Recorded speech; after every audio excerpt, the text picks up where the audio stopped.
Sejam todos bem-vindos ao canal Doxa e Episteme. Hoje trazemos mais um episódio da série Filosofando em Casa, com o tema Martin Heidegger. Martin Heidegger, nascido em 1889 e falecido em 1976, destaca-se incontestavelmente na história competitiva dos enigmáticos filósofos alemães.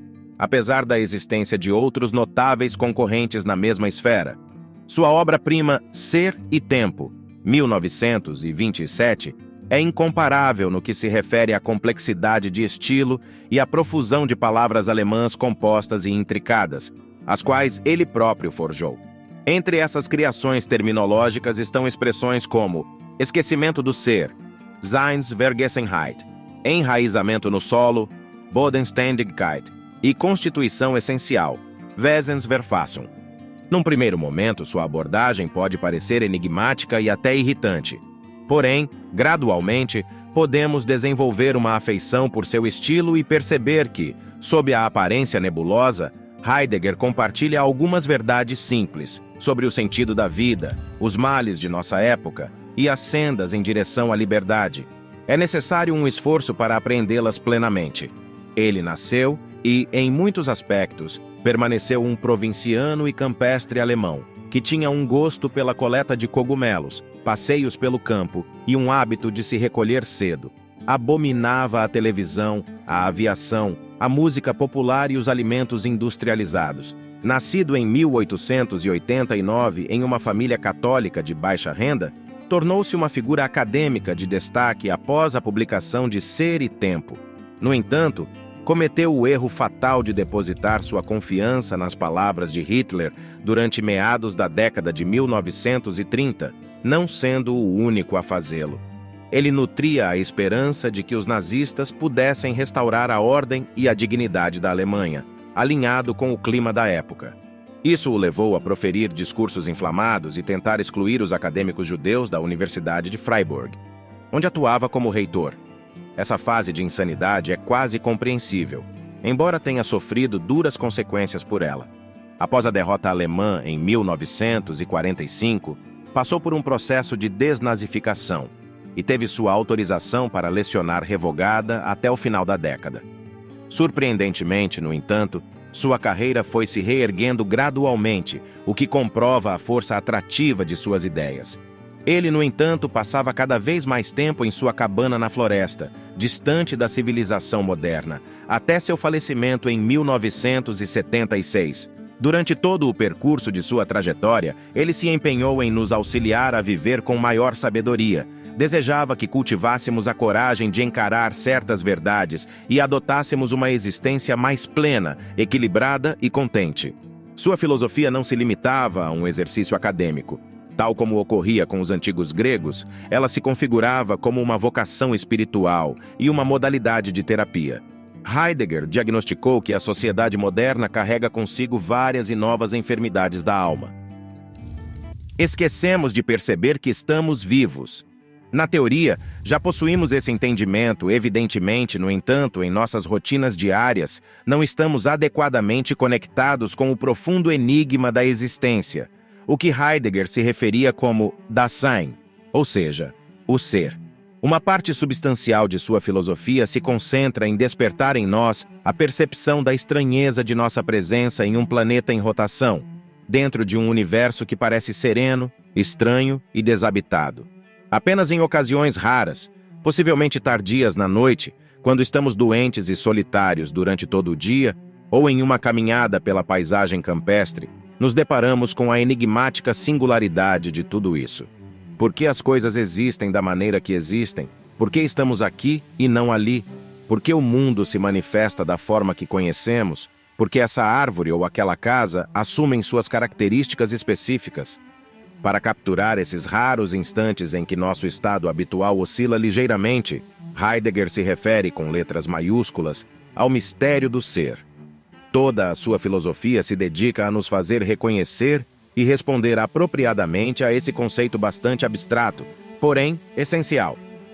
Para Heidegger, a sociedade contemporânea é uma máquina infernal empenhada em nos distrair da essência fundamental e maravilhosa do ser. Ela constantemente nos direciona para tarefas pragmáticas, nos bombardeia com informações, suprime o silêncio e busca perturbar nossa tranquilidade, parcialmente porque a percepção do mistério do ser tem suas facetas inquietantes. Quando nos deparamos com ele, podemos ser envolvidos pelo temor, angst, ao percebermos que aquilo que parecia arraigado, essencial e de grande importância pode ser contingente, carente de significado e destituído de um propósito genuíno. Questionamentos sobre por que ocupamos este trabalho em vez daquele, por que mantemos um relacionamento com uma pessoa ao invés de outra, por que persistimos na vida quando poderíamos facilmente ter sucumbido à morte, podem surgir. Uma parcela substancial de nossa vida cotidiana é orquestrada para manter essas questões estranhas e, embora desanimadoras, essencialmente importantes, à distância. E mesmo aqueles que não falam alemão podem sentir a ressonância profunda deste termo heideggeriano das Nichts, o nada, que está situado no extremo oposto do ser. O nada permeia tudo. Ele nos persegue e, eventualmente, nos absorverá, mas, conforme enfatiza Heidegger, a vida só pode ser autenticamente vivida quando aceitamos a presença do nada e a efemeridade do ser, algo que podemos experimentar, por exemplo, quando a luz suave do entardecer se transforma na escuridão ao final de um dia quente de verão nas encostas dos Alpes bávaros. Esquecemos que todo o ser está conectado, contemplamos o mundo através das lentes de nossos interesses limitados. Nossas exigências profissionais moldam o que direcionamos nossa atenção e preocupações. Tratamos os outros e a natureza como instrumentos para nossos propósitos, em vez de reconhecê-los como fins em si mesmos. Entretanto, em ocasiões particulares, e mais uma vez as caminhadas pela natureza parecem ser propícias para tal percepção, podemos transcender nossa esfera restrita e adquirir uma perspectiva mais abrangente de nossa ligação com o restante da existência. É possível experimentar o que Heidegger descreveu como a unidade do ser, e perceber de maneira inédita que nós, uma pequena joaninha na casca da árvore, uma simples pedra, uma nuvem distante, todos compartilhamos este momento de existência e estamos intrinsecamente conectados pela condição fundamental de ser. Heidegger atribui grande valor a esses momentos e nos incentiva a utilizá-los como um impulso para atingir um nível mais profundo de generosidade, superar a alienação e o egoísmo e desenvolver uma apreciação mais intensa pelo breve período que nos resta antes que o Nichts, o nada, venha nos reivindicar. Estes momentos de clareza podem servir como um trampolim, propulsando-nos em direção a uma expressão mais significativa de compaixão, enquanto buscamos transcender nossos limites e abraçar uma percepção mais profunda da nossa conexão com a complexidade da existência, antes que a vastidão do nada tome posse de nós. Esquecemos de ser livres e de viver por nós mesmos. É inegável que uma parcela significativa de nossa essência não está plenamente livre. Segundo a peculiar formulação de Heidegger, somos lançados ao mundo desde o início da vida, inseridos em um contexto social específico e restrito, imersos em atitudes rígidas, preconceitos antiquados e necessidades pragmáticas que não são de nossa própria criação. O filósofo tem a intenção de nos auxiliar a transcender essa condição de estar lançado, compreendendo suas múltiplas dimensões. Ele nos encoraja a investigar nosso provincialismo psicológico, social e profissional, e, posteriormente, elevar-nos acima dessas limitações para alcançar uma perspectiva mais universal. Ao adotar essa abordagem, embarcamos na emblemática jornada heideggeriana da inautenticidade à autenticidade, começando a viver de acordo com nossos próprios princípios. Entretanto, de acordo com Heidegger, em grande parte das vezes, falhamos lamentavelmente nessa empreitada. Cedemos à superficialidade e ao padrão socializado do que ele denomina de agente, they self, em vez de cultivar o sentido de nós, ourselves. Submergimos no tagarelar, gered, nas conversas banais que escutamos nos jornais, na televisão e nas grandes cidades que Heidegger tinha aversão de frequentar. O elemento que nos auxiliará a escapar desse ciclo de conformidade é uma concentração apropriadamente intensa em nossa inevitável morte. Talvez somente quando reconhecermos que os outros não podem nos resgatar do vazio do nada, abandonaremos o hábito de viver em função deles. Passaremos a nos preocupar menos com a opinião alheia e deixaremos de gastar a maior parte de nossa vida e energia buscando impressionar pessoas que, desde o início, nunca nutriram um apreço genuíno por nós. O sentimento de angst, medo, diante do nada, apesar de desconfortável, pode ser a nossa salvação. A percepção de nosso ser para a morte, Sein zum Tod, é a trilha a ser seguida em nossa jornada existencial.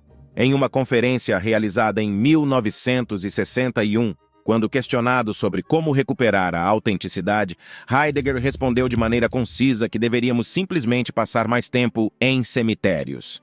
Tratamos os outros como objetos. Em grande parte do tempo, quase que involuntariamente, encaramos os outros como aquilo que Heidegger se refere como das Zeug, equipamento, como se fossem meras ferramentas e não seres intrínsecos em si mesmos. A cura para esse egoísmo reside na exposição a obras de arte magnânimas. São elas que nos guiarão para distanciar-nos de nós mesmos e cultivar uma apreciação pela existência autônoma de outras pessoas e objetos. Heidegger desenvolveu essa concepção durante uma análise de uma pintura de Van Gogh que retrata um par de sapatos de camponês. Eles se tornam apenas mais um elemento funcional necessário para nossa vida cotidiana. Porém, quando são retratados em uma tela, estamos inclinados a percebê-los, como se fosse pela primeira vez em sua verdadeira essência. O mesmo fenômeno pode ocorrer quando nos deparamos com outras manifestações do mundo natural e artificial representadas por mestres da arte. Por meio da arte, desenvolveremos um novo tipo de sorge, cuidado, em relação ao ser que transcende nossa própria existência. Em conclusão, seria uma falsidade afirmar que o significado e a ética propostos por Heidegger são totalmente claros. No entanto, o que ele compartilha por vezes é fascinante, sábio e surpreendentemente prático. Apesar da linguagem excepcional e das palavras que utiliza, em certa medida, já possuímos um entendimento considerável do que ele exprime. Precisamos apenas que nos lembrem e nos estimulem a adotá-lo com seriedade, algo que o estilo singular de sua prosa facilita. No âmago de nossos corações, reconhecemos que é o momento de superar nossa condição de estar lançado, que é preciso aumentar nossa consciência em relação ao nada no cotidiano e que merecemos escapar das garras do tagarelar em prol da autenticidade, talvez com um auxílio bem-vindo dos cemitérios. Por hoje é só. Muito obrigado a você que assistiu o vídeo até aqui. Caso tenha gostado, deixe um like, assine o canal e compartilhe com os amigos. Todo comentário é bem-vindo. Forte abraço e vitória sempre!